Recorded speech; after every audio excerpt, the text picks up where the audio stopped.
Welcome to another episode of Fullcourt Passport. I'm Rick Bucher. That's Bostjan, Nachbar, and our special guest, Tommy Sheppard, 30-year executive in the NBA, 9 years with the Denver Nuggets, 21 with the Washington Wizards, is now an adjunct professor at Georgetown and an executive coach, a consultant still has his hand in basketball everywhere, probably has his hand more firmly on basketball now than ever because he's not restricted just to one organization. Tommy, it's so good to see you. Boki, you don't know this because you're the one who reached out to Tommy. Tommy and I go back to the Denver Nuggets days when he was scout, media relations, chief bottle washer, you name it, that hat was worn by Tommy. And that was right around the time where I was coming into the league too. So we actually predate your relationship, whether you were aware of it or not. Give me the year of that when that was approximately. Okay, so I'll tell you this: I was actually a student at New Mexico State. I graduated there in '91, working in their sports information office, and Rick was a columnist for the San Jose Mercury News. So I knew him back when I was in college, and he was just getting into the NBA. So my first year in the NBA was '94, and the transformation of basketball, really, I saw the whole thing kind of come as right when it hit us all at the same time. You know, there was fantastic coverage, great caretakers of the game. I think there still are, but just watching I'm not going to call it an invasion. I'm going to call it the best players on the planet are in the NBA. I believe that, but those players don't necessarily have to be within the United States borders. Yeah, you know, Boki, I looked it up. When you came in the league, there were 73 cats that were international players, 34 countries, and now there's 135 in 46 countries. So you were part of that wave. You pulled this thing along, but you pulled a country, right? You were the third Slovenian in. True. You had Milicic jumping over cars, and Rasho got a ring with the Spurs, and then you came in and you provided that stability that people look at a country that had 2.1 million players, 12 NBA players. Yeah. How the hell is that possible? New York City hasn't produced 12 NBA players in the last X number of years, and Slovenia is doing right there. You know, you think about it, and now, you know, I'm not saying without Boki, there's no Luka, but you sure did a hell of a job paving the way for him, and I salute you for that. And Rick, you're one of the great caretakers and storytellers the NBA ever had, and I appreciate everything. My life was great. It's great now. I am just enjoying the game.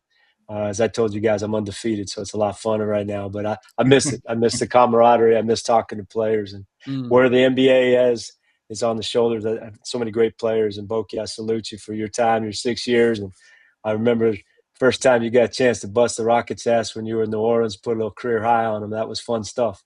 True. It's amazing that you remember that. I appreciate all that. It took me down the memory lane a little bit. Just all the Slovenian players, and you'll remember Primož Brezec, Beno Udrih, this whole generation of great players, great guys. But since you guys both mentioned like 94, we're talking really 30 plus years now. Tommy, how do you think the perspective in general of international players in the NBA changed from the people, whether it's front office, coaching, you know, back in the 90s and now, and maybe the progression through it? Well, there's no question that they're far more recognized universally in the NBA. You look at the all NBA team, and the top 5 guys aren't from the United States. That's a great thing. I don't care about where you're from. I just care what's the best players on the best league in the planet, you know, to have a place to shine. And it's been so much fun to see the game as it's morphed. But I look back, you know, people kind of forget, like Boki, when you were playing, the top guys in the league were also all international guys. You know, you think about with Nash and Ginobili and Yao, and I mean, their Dirk was coming up, Tony Parker's coming on, and there's Pau Gasol, and those guys are every bit as badass as some of the guys that are playing now. You know, so I think what happens is you stay around long enough, you see how great players tend to kind of replace each other. You know, Yao moves out, and then one day here comes Victor Wembanyama rolling in, and Pau Gasol, and all these guys just kind of, you passing the torch along.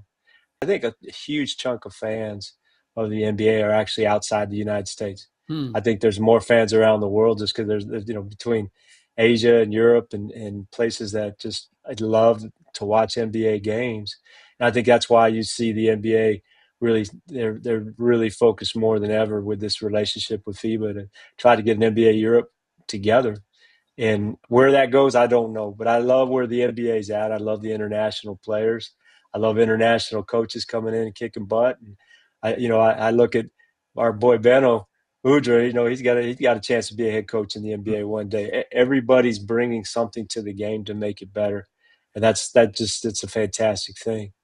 But I just don't want to see us lose the love of the game for all the things that the game is bringing now. The salaries, Boki, I hate to tell you this, you'd probably be a very wealthy man if you were playing in today's NBA, like 10 times more than ever. But that's okay. That's what we want. We want the next generation to make more money, but I just want them to love the game as much as it's always been loved by the players that came before.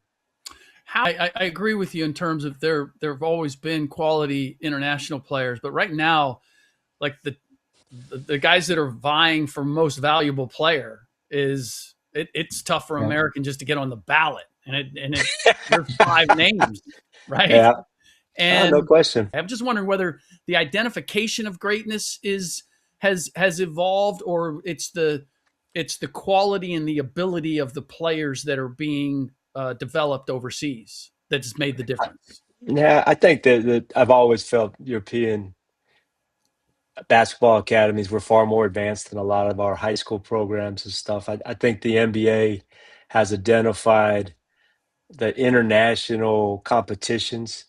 The if it's the World Cup, if it's the Euro Cup, and all the age groups to make sure that you're there when the first time you can get a chance to get in front of them. I think the NBA did a great job creating basketball without borders. I think Nike, the Hoop Summit, that's where I saw little Boki's ass running around back in 2000, which is crazy to think about that. If I'm not mistaken, I think it was 2000. Yep. You start to see players at a much younger age, Rick, and you're able to track them. And what you really need to do is really fingerprint players, in terms of what they did, not necessarily in the box score, but did they show a high IQ, a self-awareness, an ability to be self-regulating in stressful situations? Are they mature enough to handle this?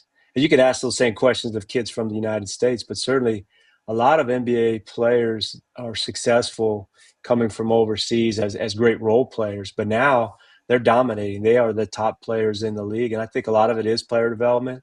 I think a lot of it was having the ability to compete at young ages against top American talent and say, hey, you know what, we belong here. We are right toe to toe with these guys. The universities have helped a lot. Shea Gilgeous-Alexander, his track has been very proven, but he did start at Kentucky. But then a lot of guys that never played in the United States and came over and they're dominating. I think the scouting is more robust. The basketball just means so much in certain areas of Europe, Eastern Europe, and now it's growing in Africa. Every NBA team, Boki, has an international player on it now, at least one. And I think that's you look back, man, there were so many hits and misses, and I think the team screwed up a lot of players when they came over. When I went to visit you, you were playing in Treviso. We were scouting Nicholas Skidishvili. And one of my dearest friends, and I think you would agree, was probably one of your better coaches, with Mike D'Antoni. And Mike said, look, Skid is a nice player. He is. But, these guys over here, and he was always pointing towards you. And, he's like, hey, these guys are winners, and they'll help a team win. And that was kind of code for there's a lot of young talent that's not ready to play. But I know what the NBA is going to do. They're going to pluck them, and they're going to bring them over here. And I think there's a lot of hits and misses that I think maybe weren't the players' fault, Rick. I think a lot of it was the team's development, and expectations is a big word. Expectations of that player were very, very hit or miss. That year we lucked out in Denver with Skeeta because we had Nene. Yeah. At least Nene made it through. No, I was just wondering whether you thought that was the case with Skidishvili, because there's a lot of talk about his ability or his skills, but it never translated. And Boki and I talk often about, like, this is the case with 98% of the players in the league. Like, the fit and the role and the development are all critical to whether you make it or not. But I think that was doubly so in the growth of international players coming to the NBA, because there wasn't a full understanding of who they were and where they came from, or there was a cookie cutter perception of who they were. Well, I think it took a lot of coaches a while in the early 2000s to stop saying, okay, that international player, he's just a player, And I go back to the 2004 playoffs, Bokey, and that's where people started to take notice. Of course, they attached your country to your name, but they just noticed, hey, this guy doesn't really care who Kobe Bryant. Like, it's not that you were being disrespectful; you were not awed by the moment. And then you go, well, I wonder if there's more guys like Bokey overseas that we could get that aren't intimidated. Like, it just, those kinds of players, what you did was open the door for other people behind you to come through. And I think the prep schools, the academies that Europe has are second to none in terms of skill development, and they're much more patient. But that's because they don't have a university system. I think the high school system, the summer system here, they take a lot of heat, but by and large, those are people genuinely care about the game. We got to fix a lot of stuff. We do, but we don't have to go find talent. There's tons of talented players. We got to find people that love the game, that when you get to the top, that you want to look and see, okay, what else can I climb? Because I know this isn't it.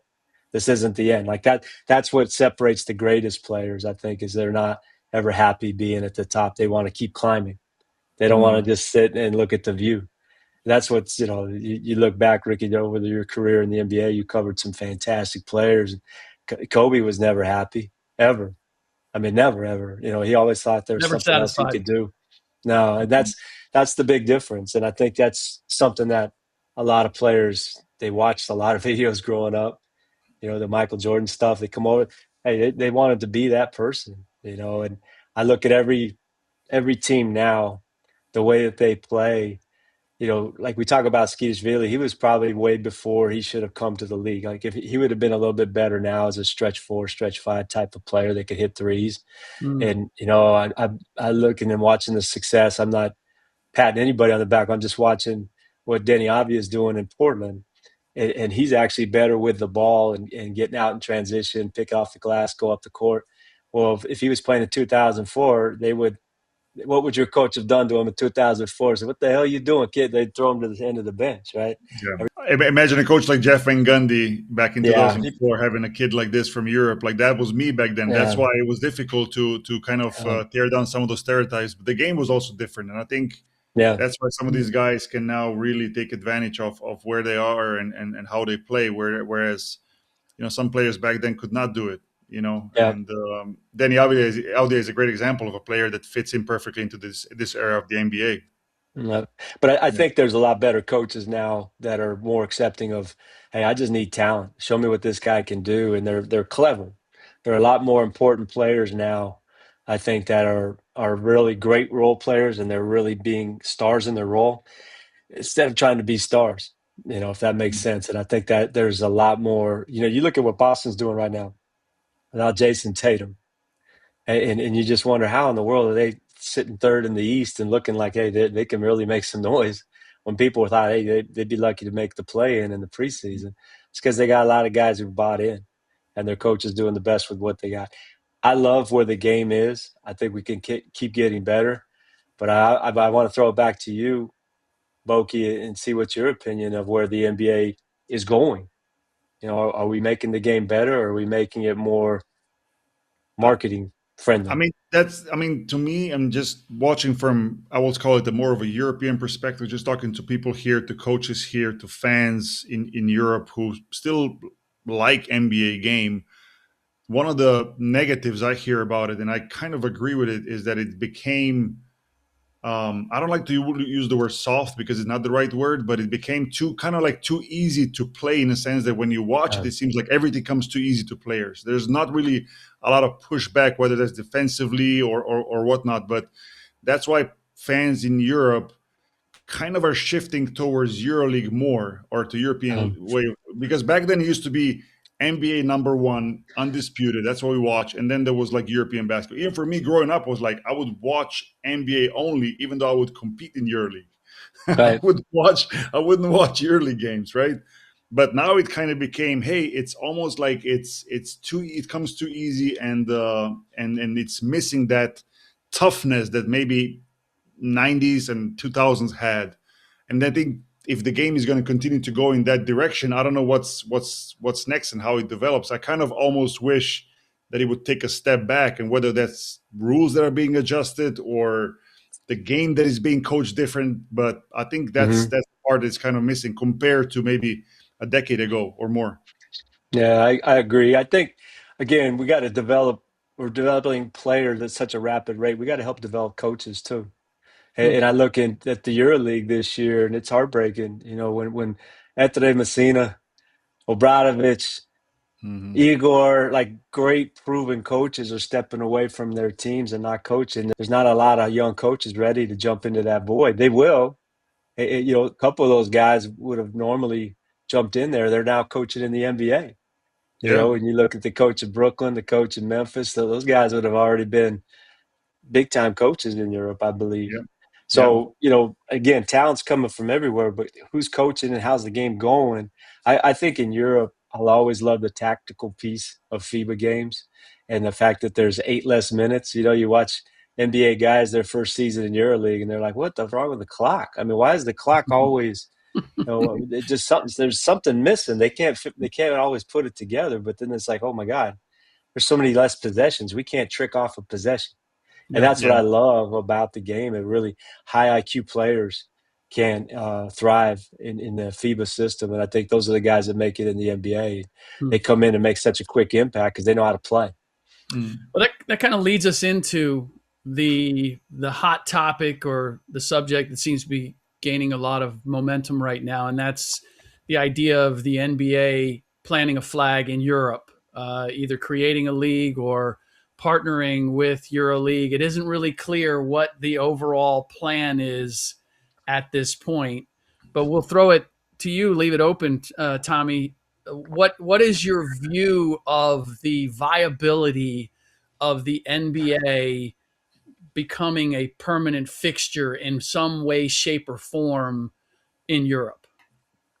I think it's possible. I just, with everything about the game, we just spoke about how many fantastic contributions from fantastic players all around the world playing in the NBA. You have to have that respect when you come internationally. Now you're going to come to Europe, and the NBA's got a heck of a 75 plus years and all the history, all the great things they've done. But you got to admit that this is outside your borders. Now you're a visitor here, and it would be really wise to get the wisdom of the top basketball people in Europe, the top people that have put those EuroLeague and basketball champions and Euro Cup. Those leagues really matter, and they're very well thought out, and they're very competitive, and they have great fans, and they have passion.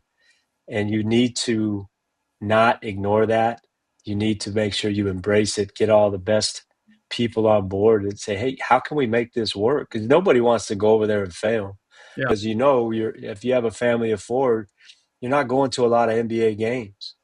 You know, a middle-class family, maybe go to 4 games a year. It's a very expensive proposition. Are they going to bring their NBA prices to Europe? Because I think that'll be the first big eye-opener. The NBA has been studying this forever. And you can kind of look and see, if you wonder what the future is going to look like, maybe look at some of the projects they've already done. You look at Basketball Africa, and that was involving grabbing a lot of clubs and pressing them into a league and putting it together. You know, that's kind of a R&D thing. I think they really do want to have a big presence in Africa, but I think that might have helped them as they try to approach FIBA Europe with the NBA, is that, hey, we kind of learn from some things that work, some things that don't. But, man, they're not going to go very far if you don't involve the fans, you don't involve the players, you don't involve the people that are already there. That can really give you the blueprint. Sometimes I understand you got to tell people what it is they need. I get that marketing-wise. But, man, those people, some of the most passionate fans, and Boki's been there, been in the Final Four, EuroLeague. Like, I wish we had one night like that in the NBA. You know, those games are all-timers. Yeah, it is different from that perspective when it comes to passion, history, just general involvement, not just of fans, but generations of fans who follow the clubs and follow these stories. And we spoke this with Rick many times on this podcast. And that's one thing that I personally fear that could potentially get lost as you bring in new franchises, new teams that starts from scratch, and you're trying to change the landscape of top European basketball. Of course, I mean, players, that goes without saying, like players need to have a voice and they need to be protected in that sense. But as you're building a better commercially better league, which is needed, like we're not people who are working in European basketball, we're not trying to be arrogant and say, hey, that's not needed, we're doing it perfectly. No, like we need to capitalize better on what we have here, which is incredibly competitive and passionate basketball. But we can't, at the same time, we can't lose that. Like we can't sell one part or sell that part and pretend that it's going to work without it. Like it won't. No. I think that's the biggest fear of people in Europe here. And whatever the setup is going to be, NBA, FIBA Europe, EuroLeague, I mean, that's all up in the air, and all the sides are saying they're open to collaboration, open to finding ways to work together. Great. But hopefully they have that in mind when it comes to the passion and the history and all that. Because if that gets lost, I think the landscape of, not just the landscape, but the game in Europe, it's going to be changed in a big way, because that's what we have and that's what we thrive on. It's that passion and that's special. And then you mentioned 40-minute game, like it is so true, because every possession matters more. And as you watch, like you said, EuroLeague, or whether it's Euro Cup or even Champions League and all these FIBA games, like every possession matters so much. Whereas in NBA, it matters, but not to a point. It maybe matters later in the season more than the beginning. In EuroLeague, it matters as soon as the ball goes up October 1st. We don't lose that. Yeah, well, I tell you, Boki, the impact of coaches in the NBA, there's, if you watch, there's quite a few coaches behind benches now, but there's at least two guys on every staff. Their entire job is to bring coaches ATOs from EuroLeague games or Euro Cup games and Champion League games, because there's just so many tactical things that you can take and learn from. But I think there's a great opportunity for basketball in Europe, for the NBA to be part of that market, to provide a great opportunity. Adam Silver cares deeply. Mark Tatum, they care deeply about this project. They want to make it right. I don't question their integrity. I don't question what their goals are. I just think the biggest thing is to have the ability to manage expectations and to be patient. Because the one thing that NBA players, right? You've been both places, so when you come to Madison Square Garden, you know what that means. You know what it means when you go to certain arenas. Well, in Europe, you know what it means to play a game in Peony, right? You know what it means to play games. Some of these places are pretty raucous. I would say their fans they will give you their opinion of what they think of you pretty easily. That's totally different in the NBA. Like those kinds of fans usually are escorted out and handed cards and stuff. Pretty quickly. They're not gonna. That's going to be a big culture shift for NBA players playing in Europe. Yeah. I would love to see this work. The money is going to be the one big thing that everybody's going to sit back and look at. Is if it is $500 million plus each franchise and stuff, that is going to eliminate quite a few opportunities to grow the game. Yeah, I agree. Rick, just one question, Tommy, regarding. Or not a question, but just maybe want to hear your comment on, in Europe, we're so used to have a relegation system where you don't produce as a team, you don't perform, you might drop out of the league, and that's been happening in all domestic leagues and even in EuroLeague, where now they're signing some of those non-shareholder teams to 3-year licenses to have more stability, but still, if there's a team out there that is not being up to the level, they'll just lose their spot. Whereas in NBA, you can kind of get rewarded if you're not. I'll keep it at that, right? I think that's a huge aspect of why also the game in Europe is more passionate, because even if you're at the end of the standings, you're still fighting. You're trying to be maybe 17th out of 20 to not drop down to the lower league, right? Where the NBA never had that, and I think that's definitely a factor. Would you agree? Oh, absolutely, and that's a big piece of the identity that the NBA needs to honor and respect and show that that's what we're going to do. NBA Europe will have relegation. Yeah, I think that's the identity that needs to really be spotlighted.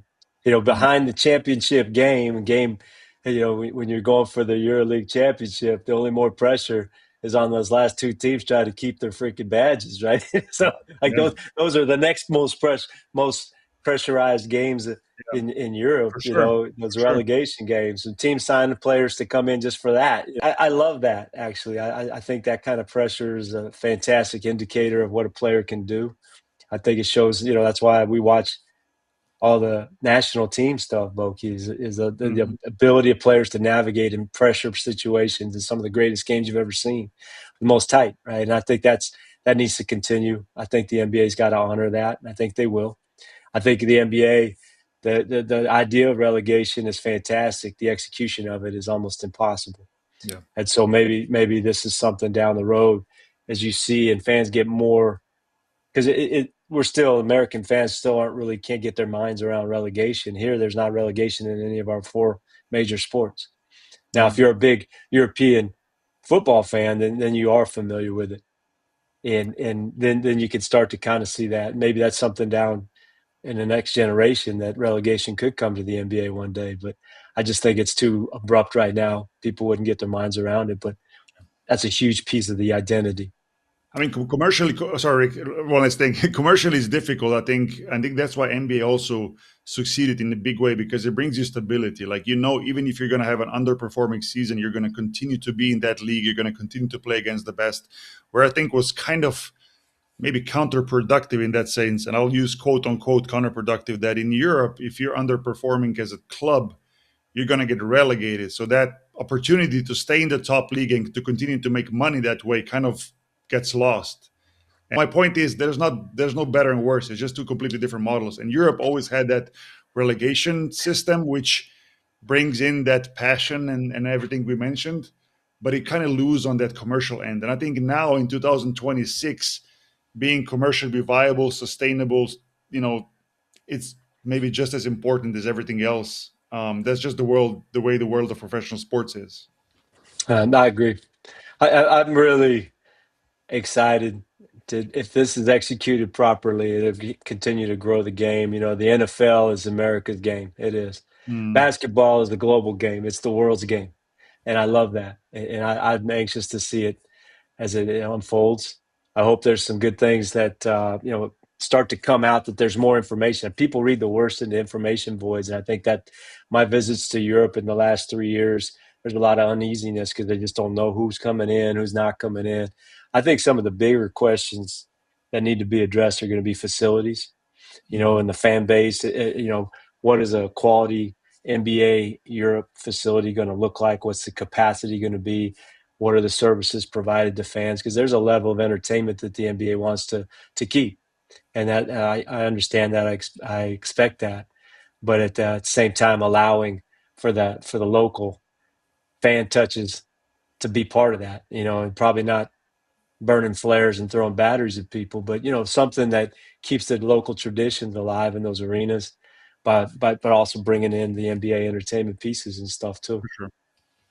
So when you look at all of that, for this to go right, or for this to have the chance of being successful, what is the timeline? Like, how much time, how far away, if this was executed properly, do you think we are from seeing this meet reality? Well, I think 2027 is that's pretty quick. So they're not going to launch and have success the first year. I would look at it as a big 10-year, at least, investment to see where this all goes. And the competition, meanwhile, for international players to come to the United States and play in college and get paid as much as professional players are getting paid other places is real. So you have to make it a viable opportunity, a viable option for kids to want to come play in those leagues. The college basketball is not going anywhere, and that pay for play, that opportunity is real, and it's going to continue to grow. It seems very uncomfortable, very Wild West right now. I think sooner or later it's going to self-correct and smooth itself out, but that's not going anywhere. So to be in the best league, you want the best players. You're going to have to compete not just against the NBA, not just against the G League. You have to compete against the United States universities in terms of the pay scale. Yeah. You better know what they're getting into if you want the best players. And fans vote with their feet. They will know if the product's good or not. They'll show up if it is, and they won't if it don't. And so that's something I know Boki is so protective of the culture of basketball in Europe is because they know good basketball. It's great, high IQ basketball, and the fans are very passionate. Don't beat it out of them. Don't tell them something looks good and they know in their heart it's not. So I think you have to be very, very attentive to the quality of play, quality of the arenas. I think there's some fantastic cities for basketball. I really do. And I don't want to get into rumors or anything, but some of them I've heard are being left out of the equation for NBA Europe. It's heartbreaking. Some of the best fans on the planet. It doesn't make sense. Well, I'm hoping it's just rumors. I hope there's a lot of stuff that we don't know that gets unfolded.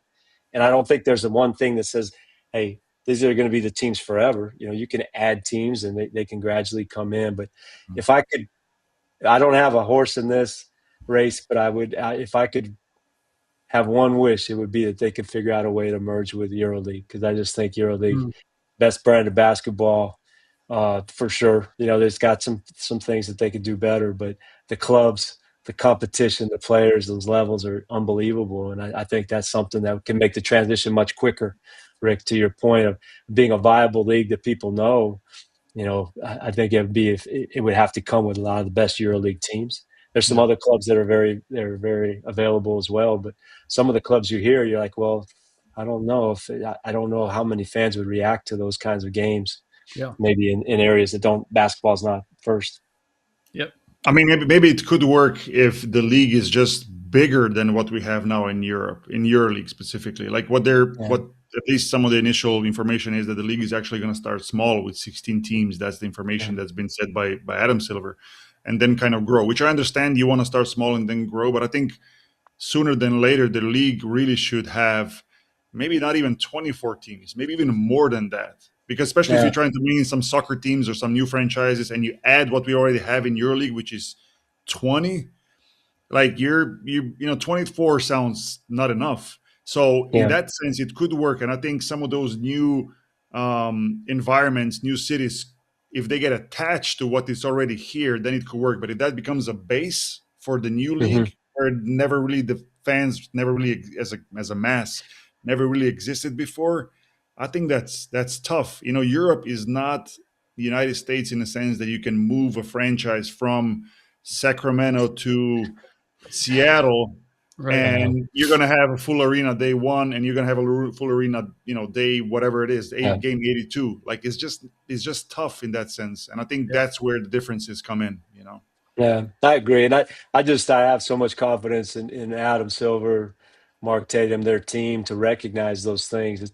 It's hard to keep secrets, when you're having small type meetings and stuff gets out. And I always look at it, and Rick, you've been in that profession for a long time. When something gets leaked out, it's never an accident, right? And you ask yourself, who does that information benefit? What is the cause of that? And that's why I kind of neglect most of the stuff, and I just kind of look and see the health of it myself. It makes sense to put them in great cities. It does.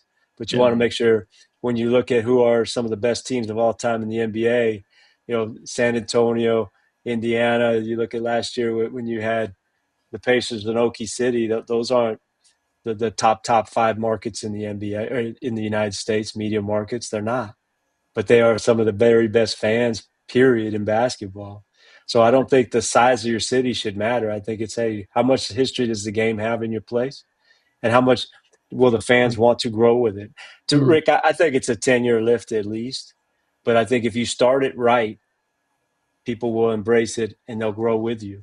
Yeah. I used Basketball Africa League earlier as an example, but I look at like the WNBA was struggling for a very long time financially. Right. And they're having their moment now. The talent's fantastic. It's so exciting, and they can't get a CBA done. Like, you don't want to have that happen when it's that moment to shine. And I think that's got to be real clear too. It sounds like you're saying a 10-year runway. It's that it evolves over those 10 years, like you get started and you have some sort of connection between the NBA and EuroLeague or Europe or whatever, and then you're building to the point where the 10-year mark is now you finally have a fully formed league. I'm trying to just understand what happens in the interim of those 10 years. Well, as Boki referred to earlier, I think starting out with a smaller number is a little bit more manageable. Maybe it's 12 teams with 4 teams that can get up into As a separate relegation. as a separate league. No, as the NBA Europe, but then slowly you can start to add teams as other opportunities come open. Who knows what's going to happen with EuroLeague? I can't speculate there. I hope EuroLeague's part of this. I can't say that enough, but maybe more teams become available and they'll come to the NBA. But you can't just say, okay, these are the teams we want. They have to want you too, and they have to be available, and that's not going to happen in 27. A lot of teams' licenses are already there. Now, a lot can happen between now and then. I don't know equity-wise, where all the financing is coming from. Chances are money's going to talk very loudly, and that'll allow for some changes. When you look at the top teams and you look at the list, Slovenia's always up the top. Lithuania's up there. Spain, Serbia. These countries really matter because basketball is huge there. Those aren't very large populated countries. But the basketball is so great, the respect level is so high that you say, okay, well, what do you guys think? I'd hate to see some of those countries not have an opportunity to be part of this. Yep. Tommy, so good to see you again. Thank you for all the insight. Obviously, you've been delving into this in a major way, and appreciate all of that. And so, thank you very much for taking the time to join us here. We'll have to do it again sometime down the road. Sure.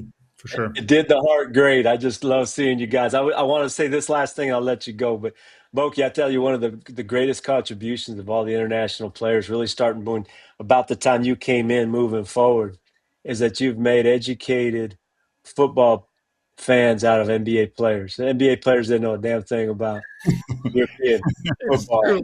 And as everybody came in and they started wearing the great looking uniforms, first of all, but they educated players. And Tommy, they're buying teams now. Buying teams, I know. I love that. I said that, Larry Nance. I don't know if he knew where Leeds was when he was growing up, and now he's part owner. Like, that's a great thing. But that's just another thing. I give full tribute to the players that came before. That, the passion that you guys have for basketball, certainly. But you brought your clubs with you and your colors with you for your football clubs. And now NBA guys are walking around like they were the men in blazers or something. I'm like, oh my God. So just another contribution that you've made. So I appreciate you guys so much, man. Awesome. Let's keep in touch. Thank you, Tommy. Take care. Thank you. We'll see you guys. Bye. Yep.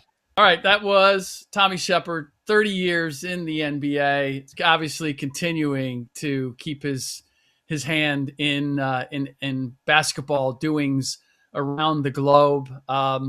I've always appreciated my relationship with him. I love some of his sayings. We couldn't air them on the show today because we have a rating that we're trying to maintain, but those are pretty good too. I want to ask you first, Boki, what you make of the 10-year runway and the idea of sort of planting what sounds like an experimental flag, like a smaller rival league that may take some EuroLeague teams and add other ones, and then building toward what a final product would be. I wonder, would that work with a European audience? I guess the reason I ask is because I fear that the initial response to the NBA coming in and the way they do it right from the bat would have an effect on how European basketball fans view the presence of the NBA there. Yeah, we said this many times. Like, ideally, there would be a cooperation, immediate cooperation with EuroLeague and NBA. That's I'm talking ideal scenario, which is probably very unlikely and very difficult to pull off. At least right now, at least today, the way we see things. But I think what Tommy is trying to say is, like, but surely if there's financial backing with the whole NBA Europe project, that NBA bringing in this strong financial backing, one thing that they probably will have or will be able to absorb is the timing, right? So not something to say, hey, we got 2 years. If this doesn't work, then we're out. I think, and Tommy knows that better than you and me do. Like, if NBA makes a decision to do something like a huge project in Europe where it co-creates a league, they're probably here for the long haul.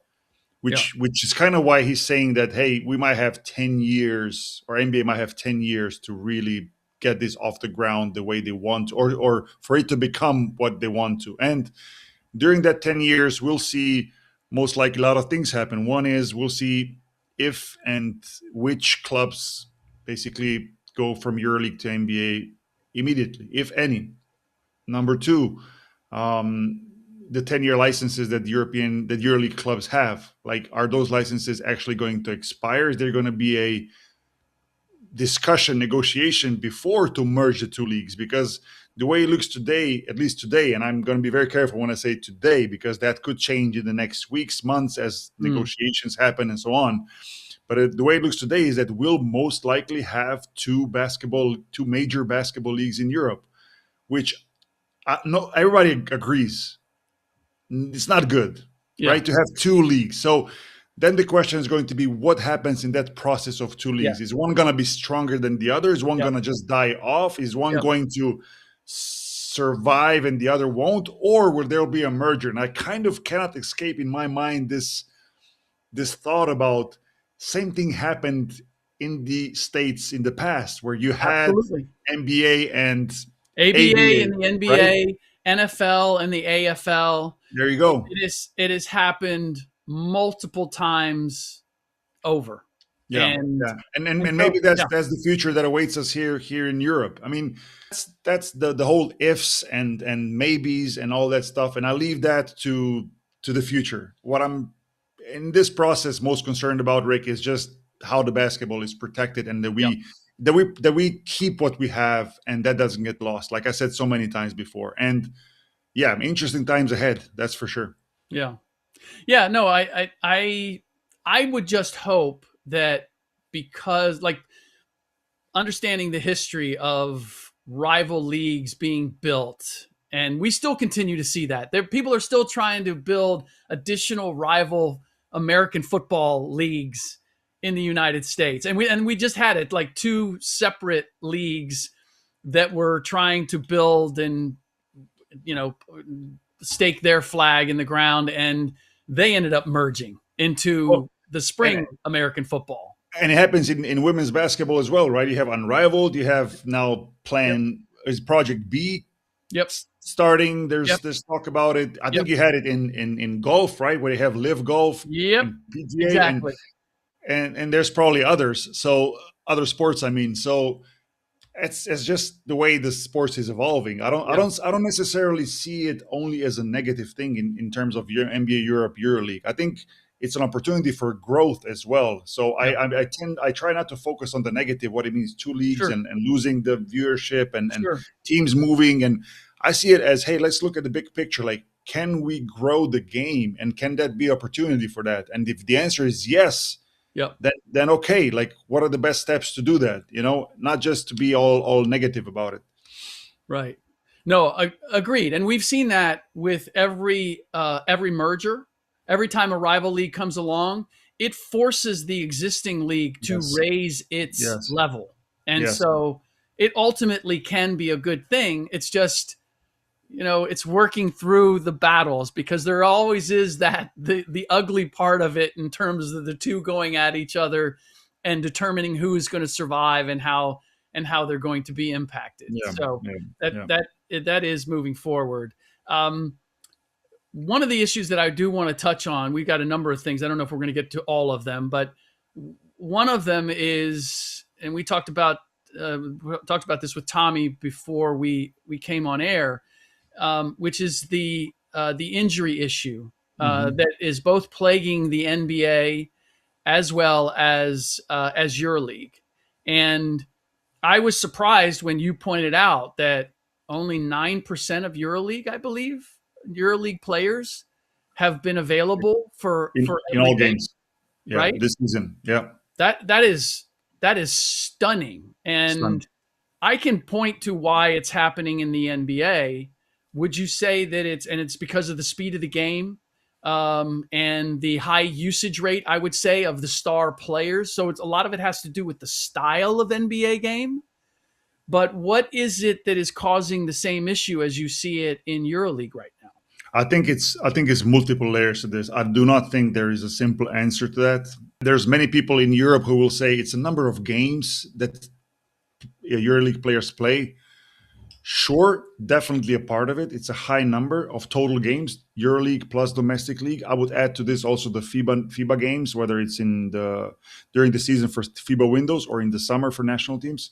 So that's definitely a part of it. Whether EuroLeague in this case would reduce their games of regular season from 38 to 34 or whatnot by having two divisions or two groups or whatever, I don't think you solve the problem, because you're still going to have a high number of games in many of the domestic leagues, which are very competitive: Spanish, Turkish, French, Italian, and so on. You're going to continue to have FIBA games. So the problem of games is definitely global in that sense, because there's more than just EuroLeague involved. The other thing for me, I really believe, as I get more educated on this, because I'm not an expert, is the pace of the game. There's more possessions. As Tommy said, there's more athletic moves happening now than ever in the past. The game used to be more static, more, I would call it one-dimensional in that sense. Now it became not even 4, but 5, maybe 6, 7-dimensional, the way the athlete is moving. So that's part of it. Summer training is a big one. Tommy mentioned this as well, how players train and whether the training they do is actually adequate and proper. I'm not saying they're lazy and they're not working out, but there's something that needs to be looked into, is how they rest, how they recover, and how they prepare for the season. Yep. I think that's maybe another part. So, and of course, all the medical staff, the medical facilities that teams have, and so on and so on, they have to be at the highest standards because we talk about top athletes. So that's why I'm saying there's more layers to it. And I think whether it's NBA or EuroLeague, and with that, player associations, we have a duty to look into this deeply and to find solutions for players, because we all want players to stay on the court and compete. Yeah, that's the goal for everybody. Nobody wants to see players hurt. Yeah. I want to get to one last topic before we say goodbye, and that's our game of the week, which was the Greek derby, as they say. I would say derby just because derby, right? Yeah. But the announcers were saying derby. I don't know if I don't know what that is. Anyway, it was Olympiacos versus Panathinaikos. Yeah, you're good. Perfect. You're good. Thank you. I've been practicing. Trust me. You're becoming an expert. I'm starting to feel it a little bit. Yeah. I didn't even hesitate. I went into it. That said, big win by Olympiacos on Panathinaikos' home floor. And you picked it as game of the week. It's kind of self-explanatory in terms of its significance as the Greek derby. But what did you make of the result? First of all, I will say this, Rick. Derby, or how you said it, it's probably because you watched on EuroLeague TV where they have English commentators. Yes. And that's maybe, and nothing against EuroLeague TV as such. I think it's been great, and I think it has to continue to evolve and improve, but they need to have better commentators, ideally from US markets, because you guys know how to commentate basketball games, whether it's college, NBA, WNBA. I love listening to American commentators, and I'll just leave it at that. Okay. Just a hint. Just a hint for people in EuroLeague. Let them know I'm available. All right. But no, I mean, look, that's one of the biggest games on the schedule. Like the Greek derby, Panathinaikos, Olympiacos. I mean, huge win for Olympiacos on the road. I think they added many consecutive wins now against Panathinaikos. I don't know the 10 official. 10 in a row, if I'm there not you go. mistaken. Yeah, I was going to say it's probably close to 10. And that's substantial. The fact every time you go on the road to play in those derby games, whether it's Panathinaikos, Olympiacos, Red Star, Partizan, Real Madrid, Barcelona, and so on, like that, all the eyes are on this game, and it's that game means more than just a basketball game. Sure, tomorrow's a new day. In 2 days, there's a new game. You kind of tend to forget about that because the schedule goes on. But for that night, everybody watches it, and this game has much more. For players also, it carries much more than just another win in the schedule. And I thought Olympiacos played a very solid, very controlled game, very consistent game for 40 minutes, and that's why they pulled it off. I think Panathinaikos was way too much up and down, didn't start the game well, came back into the game, then led the ropes, couple of costly mistakes at the end. Olympiacos capitalized on it. But hey, these games are always 50-50. Yeah. Always, no matter where teams are in the standings, you never know. And I think those are exactly the games why European basketball matters so much, because those games are really, really, really big. Yeah. They carry so much weight. So much weight. It was a crazy finish. There was a lot of things that happened in the final minute where I thought, okay, maybe Panathinaikos is going to pull this out. There's going to be some sort of miracle finish here. Yeah. But every time they put themselves in position to maybe pull off the comeback, they did something that gave the opportunity. They gave the opportunity right back. I do say that just for Olympiacos and where they are in the standings, it's a bigger win for them than it is a loss for Panathinaikos. Just because of their standing, right? Yeah, Olympiacos really needed this one, because, like I said, it means more. It almost feels like it means double when you win a game like this. It gives you huge confidence. You win on the road, Greek derby. You're back in the mix to be in the top 10 or playoff picture. Even though we have tons of games left, but still that's important. And especially the team play, the way they showed. I mean, even guys like Papa Nicolau, veteran, comes in, gives you meaningful minutes. Guys knocking down shots when it mattered the most, whether it's Dorsher or Vezenko. Whereas on Panathinaikos side, at least in this game, it felt like it was a one-man show, right? Like Kendrick Nunn scoring, I think, 32 points. Yep. Didn't have a lot of help for other guys, which doesn't mean in the next game some of the guys won't step up, because the quality is definitely there. But tonight, I think Olympiacos just was more consistent throughout 40 minutes and got the win. Yep. Well, I'll leave it here. My son, I was watching the game, and my son came in and he started looking over my shoulder, and he was like, my son's 21 now.